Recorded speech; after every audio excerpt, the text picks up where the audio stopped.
Healthy हैं तो हम अपने आप को हेल्दी मान सकते हैं। अब अगर रियलिटी ऑफ लाइफ की तरफ जाएं तो हमारे साथ क्या हो रहा है कि हम मतलब बहुत पूरा टाइम अगर हम देखें तो हम अपनी लाइफ का मैक्सिमम जो टाइम है ना हम वेल्थ को गेन करने में लगा देते हैं। मींस हम हेल्थ को पीछे छोड़ते चले जाते हैं, हम बिल्कुल ध्यान नहीं देते। सुबह भागम दौड़ इतनी होती है, रात तक हम घर आते हैं, हमें नहीं पता कि हमारा खान पान क्या है, हमने क्या खाना है क्या नहीं खाना, जिसकी वजह से हम हेल्थ वेल्थ तो गेन कर लेते हैं, लेकिन होता क्या है कि एट लास्ट जब हमें इस वेल्थ को एंजॉय करने का टाइमिंग आता है तो हम अपनी हेल्थ को एंजॉय नहीं कर पाते, और उस हेल्थ को पाने के लिए हम डिजीजेस प्रोन हो जाते हैं। और उस हेल्थ को पाने के लिए जितनी भी पूरी लाइफ की हम लोगों ने जो वेल्थ कमाई होती है वो हम डॉक्टर्स या हॉस्पिटल्स में दे आते हैं, लेकिन उसके बावजूद भी हम अपनी प्रॉपर हेल्थ को रीगेन नहीं कर पाते। अब हम इस हेल्थ को अर्न कैसे कर सकते हैं? इस हेल्थ के पिलर्स क्या हैं? एक्सरसाइज बहुत जरूरी है, हमारा पॉजिटिव एटीट्यूड बहुत जरूरी है, प्रॉपर रेस्ट बहुत जरूरी है, एंड न्यूट्रिशन हमारी लाइफ में होना बहुत जरूरी है। इस न्यूट्रिशन के अंदर, बैलेंस्ड डाइट के अंदर कौन कौन से ऐसे न्यूट्रिएंट्स आते हैं जो हमारी डेली बेसिस पर हम लोगों को चाहिए होते हैं? हमारी लाइफ के अंदर, हमारे डाइट के अंदर मैक्रो और माइक्रो दो तरह के न्यूट्रिएंट्स चाहिए होते हैं। मैक्रो न्यूट्रिएंट्स जो हमें बहुत ज्यादा क्वांटिटी के अंदर चाहिए होते हैं, जैसे प्रोटीन्स हो गए, कार्बोहाइड्रेट्स हो गए, फैट्स हो गए, फाइबर्स हो गए।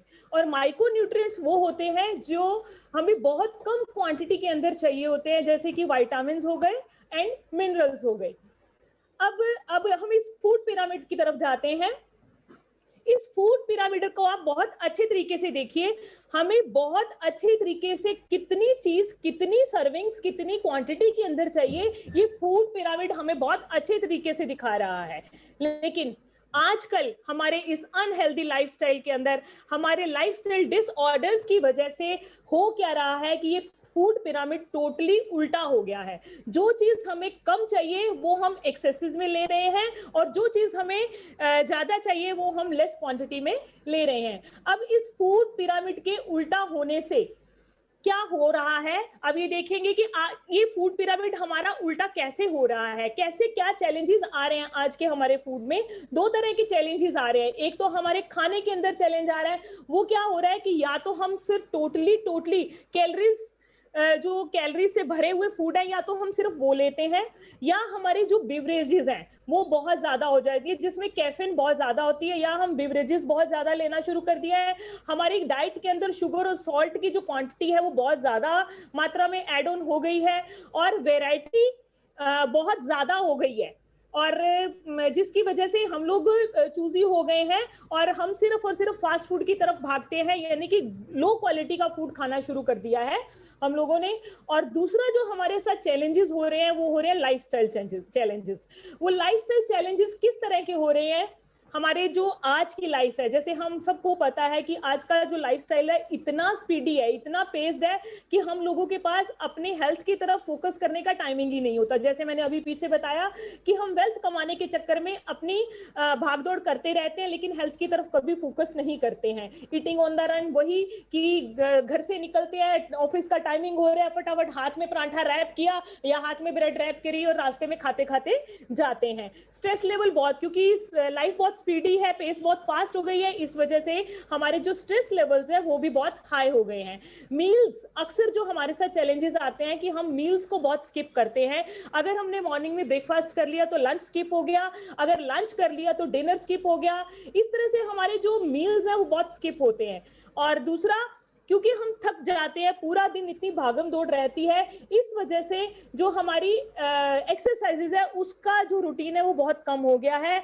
और लास्ट बोलूंगी कि जो हमारा एनवायरमेंटल पोल्यूशन है, जो कि हमारे हैंड में ही नहीं है, उसकी वजह से भी हमें बहुत सारे लाइफस्टाइल चैलेंजेस आने शुरू हो गए हैं। अब इन सब चैलेंजेस का सीधा सीधा कनेक्शन हमारे ओबेसिटी की तरफ जाता है। यानी कि जितनी भी पीछे स्लाइड है, इन सबका जो कनेक्शन है ये सीधा हमारे ओबेसिटी की तरफ जाता है। लेकिन ओबेसिटी के बारे में जानने से पहले हमें ये पता होना चाहिए कि ओबेसिटी एक्चुअली है क्या। हम लोग बहुत सारे ऐसे लोग हैं जो हम लोगों के माइंड में एक चीज रहती है कि अगर मेरा वेट ज्यादा है तो मैं ओबीज हूं, लेकिन ऐसा नहीं है। अगर हमारा वेट ज्यादा है लेकिन फैट हमारा नॉर्मल है तो हम ओबीज नहीं है। अगर हमारा फैट परसेंटेज ज्यादा है और वेट भी ज्यादा है तो हम अपने आप को ओबेसिटी की कैटेगरी में ले सकते हैं। अगर हमारी हाइट ज्यादा है और हमारा वेट ज्यादा है लेकिन फैट नॉर्मल है तो वी आर नॉट ओबीज। अब ओबेसिटी के कॉजेज जनरली रीजंस क्या है, किस वजह से ओबेसिटी होती है, वही मैंने पीछे भी यही सेम चीज एक्सप्लेन करी है कि हमारी पुअर ईटिंग हैबिट्स की वजह से, ओवर ईटिंग की वजह से, एक्सरसाइज के कम करने की या एक्सरसाइज बिल्कुल ना करने की वजह से, फैमिली हिस्ट्री भी हो सकती है, या फिर हमारी मेडिकेशन दवाइयां हमारी बहुत चल रही होती हैं, हमारी लाइफ में स्ट्रेस बहुत ज्यादा होता है, या फिर हमारे अंदर जो हमारा कॉन्फिडेंस लेवल है वो बहुत लो हो जाता है, या फिर हम डिप्रेशन में चले जाते हैं, तो हम ओबेसिटी के उसमें चले जाते, ओबेसिटी की कैटेगरी में चले जाते हैं। अगर हमने ये जानना है कि हम ओबेस हैं या नहीं है तो हम कैसे जान सकते हैं? इसके लिए सीधा सीधा एक फॉर्मूला है कि अगर आपने ये जो ओबेसिटी का हमारा कनेक्शन हमारे बीएमआई से है, BMI means body mass index से, ये बीएमआई हम कैसे कैलकुलेट कर सकते हैं?